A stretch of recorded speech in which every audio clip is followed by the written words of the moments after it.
শেষ পর্যায়ে গিয়ে নবী সাল্লাল্লাহু আলাইহি ওয়াসাল্লাম কিছু ভবিষ্যৎবাণী করে গেছে, যখন শেষ জামানাগুলো আসবে তখন দেখবে তোমরা সমাজে সুদটা ছড়িয়ে পড়বে বেশি, জেনা ছড়িয়ে পড়বে, অশ্লীলতা ছড়িয়ে পড়বে।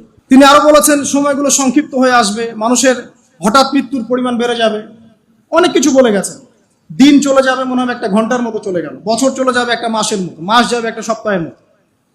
অনেকগুলো সাইন তিনি বলে গেছেন। মুসলিমদের মধ্যে বিভক্তি বাড়তে থাকবে, হত্যা হারাজ বাড়বে। হারাজ, হত্যা মানে হারাজ, মানে একজন ব্যক্তিকে হত্যা করা হবে, সে জানবে না আমাকে কেন হত্যা করা হলো, আর একজন ব্যক্তি হত্যা করবে, সেও বুঝবে না কেন তাকে মারলাম। ফাসাদ বাড়তে থাকবে, উঁচু উঁচু অট্টালিকা নির্মাণের প্রতিযোগিতা বাড়তে থাকবে। হচ্ছে না এগুলো? সমাজে ভালো মন্দের মানদণ্ড উল্টে যাবে, মানুষ সত্যকে মিথ্যা বলবে, মিথ্যাকে সত্য বলবে, মিথ্যাবাদীকে সত্যবাদী বলবে, সত্যবাদীকে মিথ্যাবাদী বলবে, আমানতদারকে খেয়ানতকারী বলবে, খেয়ানতকারকে আমানতদার বলবে। টোটালি মানদণ্ড উল্টে যাবে। আস্তে আস্তে সিচুয়েশন এমন হতে থাকবে, খারাপ থেকে খারাপ।